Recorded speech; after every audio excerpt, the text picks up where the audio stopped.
안녕하세요. 인류 역사상 가장 넓은 땅을 차지한 사람은 누구일까요?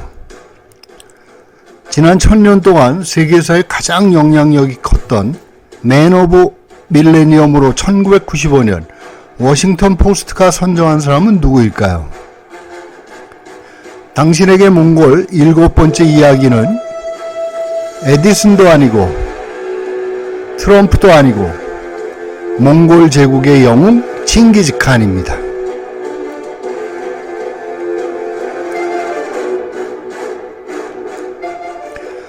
칭기즈칸 없는 몽골을 상상할 수 있을까요? 있습니다. 불과 30년 전만 해도 소련의 영향을 받던 몽골 인민공화국에서 칭기즈칸은 금기였습니다. 한때 타타르의 멍에를 짊어지게 한 몽골인의 민족 정체성을 없애기 위해 소련은 몽골인의 이름에서 성을 없애기까지 했습니다. 몽골에서도 골수 중의 골수인 칭기즈칸의 역사는 삭제되고 그를 위한 어떤 의식이나 기념물도 있을 수가 없었지요. 몽골 공산당 서열 3위의 투무르 오치르는 칭기즈칸 탄생 800주년을 맞아 출생지인 헨티에 기념비를 세운 일로 좌천되었으며 끝내는 도끼로 피살되었습니다. 칭기즈칸의 근친들은 이런저런 이유로 처형되고 민족주의를 부르짖던 시인과 지식인 4만여 명이 투옥되거나 살해되었습니다. 학교의 교육에서도 칭기즈칸은 언급되지 않았습니다. 그 때문인지 몽골 사람들은 자신들의 역사나 칭기즈칸에 대해서 잘 알지 못합니다. 1990년에 헌법이 개정되면서 비로소 칭기즈칸이 복권됩니다. 지금은 모든 분야에서 칭기즈칸이 대세입니다. 몽골에서 물건을 살 때 잘 모르면 칭기즈칸이 붙은 상품이 최상품이라는 말이 나올 정도입니다. 보드카부터 호텔에 이르기까지 칭기즈칸은 몽골의 자존심이며 극상의 존재로 부활하였습니다. 다만 술병에 대영웅의 이름을 함부로 붙일 수 없어 칭기스라고 합니다. 새천년을 4년 앞둔 1995년 12월 31일 워싱턴 포스트는 지난 1000년 동안 세계 역사에 가장 큰 영향을 준 밀레니엄 맨으로 칭기즈칸을 선정했습니다. 칭기즈칸은 내부적으로는 몽골곤에 산재되어 질이 멸렬하던 유목부족을 하나로 모아 몽골 제국을 이루고 바깥으로는 안정적인 초원 실크로드의 교역로를 확보하여 동서양의 교육과 문화가 활발하게 교류하게 되는 계기를 마련했다는 점을 높이 평가되었지요. 칭기즈칸의 생애는 대단히 드라마틱합니다. 그는 아버지가 약탈한 여자에게서 태어납니다. 그의 아버지 예수게인은 메르키트족에게 시집을 가던 옹기라트족의 신부 후엘룬을 빼앗아 자신의 처로 삼습니다. 싸움에서 이기고 돌아온 예수게인은 그날 태어난 아들에게 적장 태무친의 이름을 붙입니다. 태무친은 핏덩이를 손에 움켜쥐고 태어났다고 합니다. 금나라의 힘을 등에 업은 타타르족은 주기적으로 몽골 부족을 사냥했습니다. 그런 타타르족에 맞서 부족의 단합을 위해 애쓰던 아버지 예수게인은 태무친이 혼약을 하고 돌아오는 길에 타타르족에게 독살당합니다. 몽골의 관습상 형이 죽으면 형수를 동생이 처로 삼아야 했지만 보복을 두려워한 동생들은 누구도 형수를 거두지 않았습니다. 거친 광야에서 남편 없이 산다는 것은 죽으라는 말이나 다름없지요. 강인한 어머니 후엘르는 들쥐를 잡아먹으며 남편 없이도 자식들을 길러냅니다. 그런 어머니에게서 자란 태무치는 무수한 시련을 이기고 황금 시족을 이끌어갑니다. 욕심 많은 이복 형제를 활로 쏘아 죽인 태무친에게 충격을 받아 어머니는 그에게 남과 더불어 사는 삶을 뼈저리게 가르칩니다. 그렇게 자란 태무친은 의형제 자모카를 비롯하여 보로추, 무칼리, 티라운, 보로클로 상징되는 4마리의 준마와 젤메, 수부타이, 제베, 쿠빌라이로 대변되는 4마리의 맹견을 거느리고 제국을 이룹니다. 1206년 태무치는 오논 강가에서 9개의 꼬리가 달린 흰 깃발을 들고 흩어졌던 부족들을 하나로 모읍니다. 이 자리에서 탭탱그리 샤먼으로부터 칭기스칸이라는 칭호를 받습니다. 에케 몽골 울루스, 대몽골국의 탄생입니다. 칭기스는 바다를 뜻하는 탱기스에서 따온 말로 추정됩니다. 바다가 없는 몽골 사람들에게 바다는 우주나 다름없는 큰 세상을 뜻했습니다. 바다와 같은 왕, 사해의 세상을 다스리는 왕이라는 뜻이죠.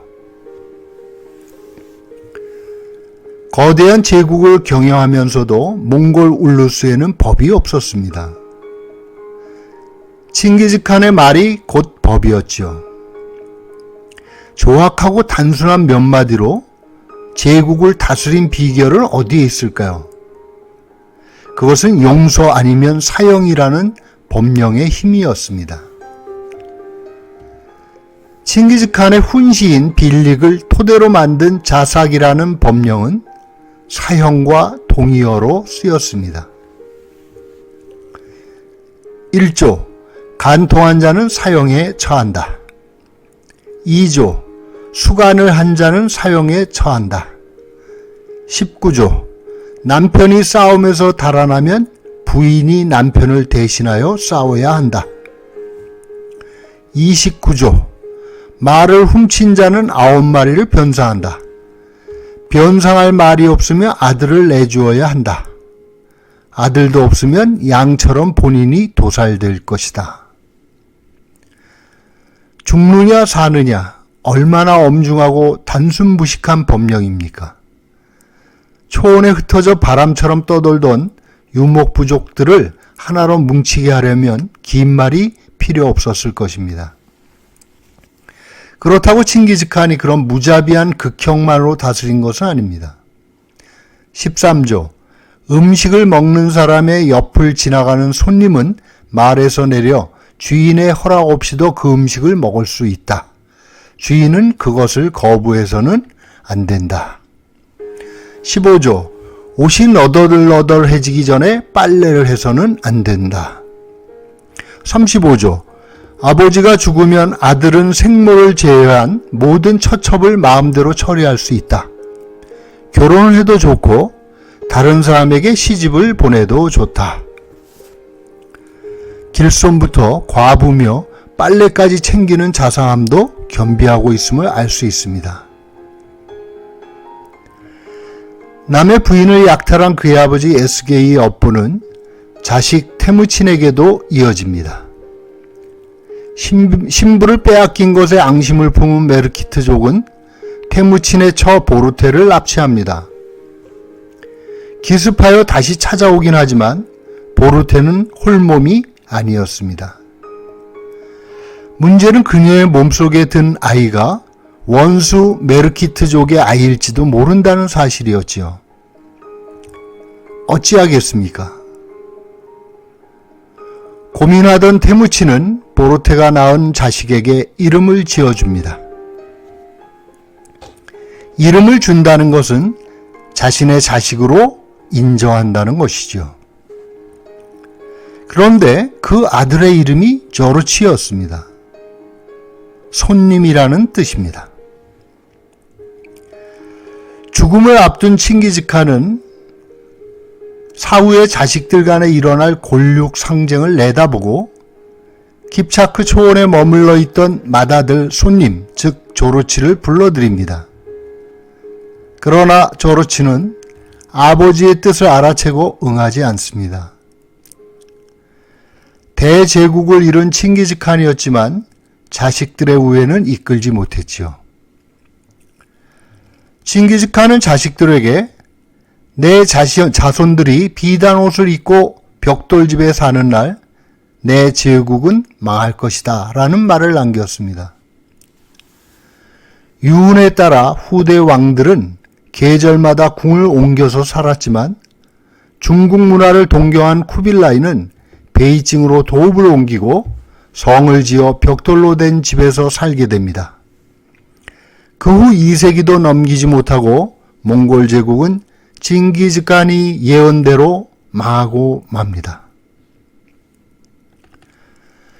인류 역사상 가장 넓은 땅을 차지한 사람은 누구일까요? 예, 칭기즈칸입니다. 대략 777만 평방킬로미터라고 추정됩니다. 알렉산더 대왕이 348만 평방킬로미터, 나폴레옹이 115만 평방킬로미터, 아돌프 히틀러가 정복한 219만 평방킬로미터와 비교해보면 얼마나 넓은 땅을 거느렸는지 알 수 있습니다. 그렇게 넓은 땅을 차지하고도 칭기즈칸은 어째서 끝없이 전쟁을 일으켰을까요?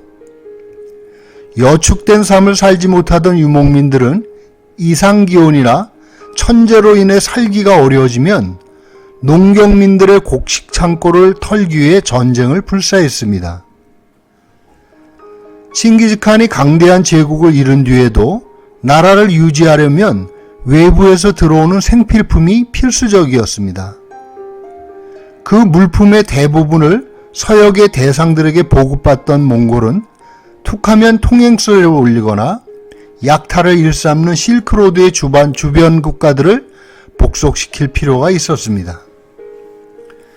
역참을 두어 안정된 교역로를 확보하는 한편 방해물들을 정리하기 위해 전쟁을 마다하지 않았습니다. 또한 모레알 같은 부족 연합제국을 하나로 뭉치게 하려면 화려한 사치품이나 전리품이 끝없이 필요하기도 했습니다. 칭기즈칸에게 전쟁은 앉아서 죽지 않으려는 선택이었죠. 칭기즈칸은 용감한 만큼 잔혹했습니다.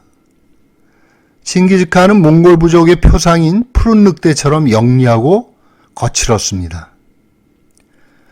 타타르족과의 싸움을 비롯해 평생 동안 이어진 전쟁에서 그가 보인 끔찍한 학살은 어쩔 수 없는 선택을 넘어섭니다.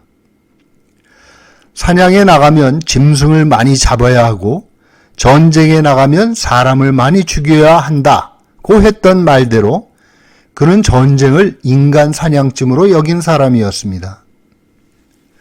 사람은 고기를 먹고 가축은 풀을 먹는다고 믿었던 몽골 유목민들은 농사를 짓던 정주민들을 사람이 아니라 가축으로 여겼습니다.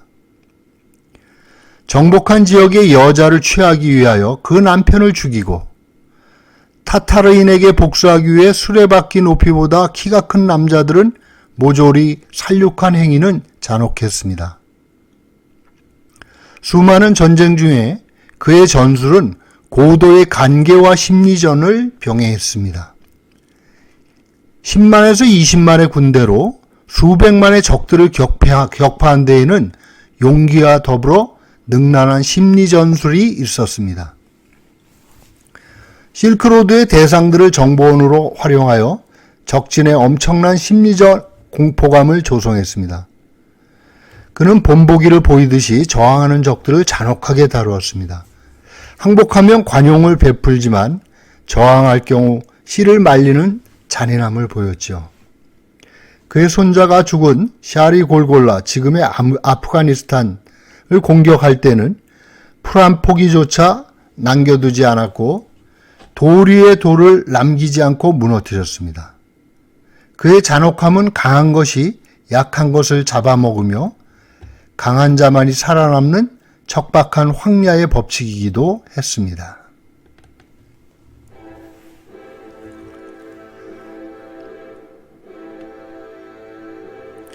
서하를 정벌하러 원정길에 나선 노룡의 칭기즈칸은 말에서 떨어져 자리에 눕습니다. 1227년의 일이죠. 인류 역사상 가장 넓은 영토를 거느렸으며 동서양의 교역로인 실크로드를 안정적으로 확보한 대군주도 끝내 자리에서 일어나지 못한 채 어머니인 대지의 품으로 돌아갑니다. 그는 자신의 무덤을 비밀에 붙이라고 당부했습니다. 지금도 그가 어디에 묻혔는지 알 수 없습니다. 그의 시신을 운구하는 동안 길에서 마주친 모든 사람들은 죽임을 당했습니다. 그를 묻은 땅은 1000마리의 말로 밟아서 흔적을 없앴습니다.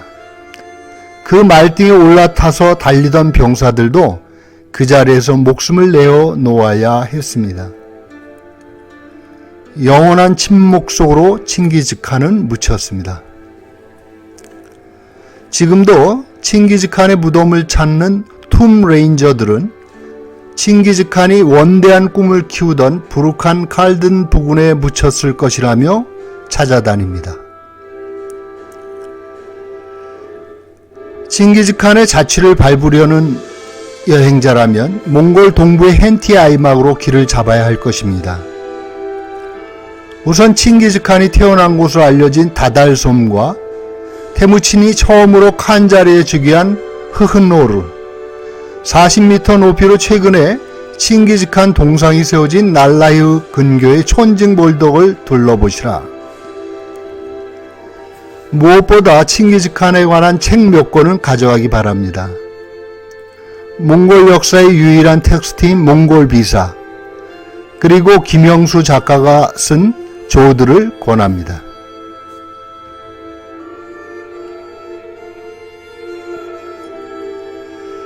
긴 이야기 들어주셔서 고맙습니다.